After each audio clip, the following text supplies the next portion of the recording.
For many years, the standard infantry fighting vehicle of the German army has been the Marder.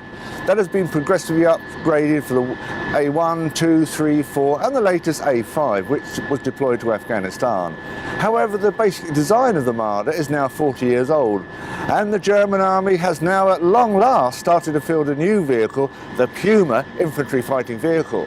The German army has ordered 350 of these vehicles, of which 8 are driver-trainer vehicles. The first production vehicles were handed over last year when I was there, and production is slowly starting to build up. And by the time the show opened, just over 70 had been completed, and they hope to ramp up production to about 70 vehicles a year. If all goes to plan, the whole batch of 350 should be in service by 2020. But with the increased tension in some parts of Europe, there's a strong possibility that additional Pumas will be ordered. What is unique about this vehicle? First of all, it's got a special protection system. It's got a standard protection system, and when you deploy overseas, it's got a complete armour package which increases the weight to just over 40 tons, but gives you a much higher level of protection.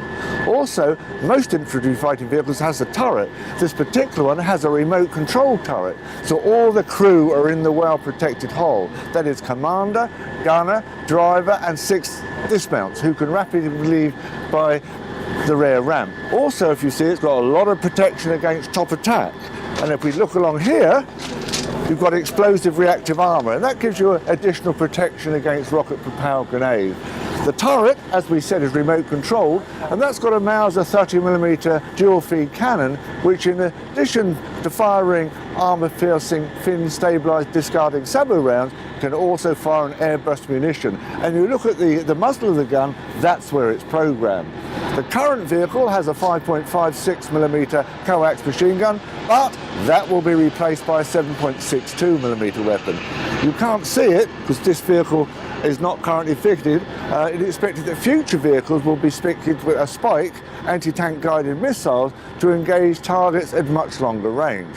Also, you see on the top there, we have 2 stabilised sights, one for the commander, one for the gunner.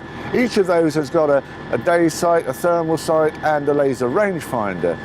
And what is unique on top of that is called MUS. MUS is a defensive aid stick which includes laser rangefinders and other sensors, and that will detect incoming some types of missiles and decoy them away. So, very advanced vehicle, very expensive, probably about €9 million, but it's probably the most advanced vehicle of its type within NATO. And at long last, the German army are very happy to receive this vehicle because it gives them a step change in its capability.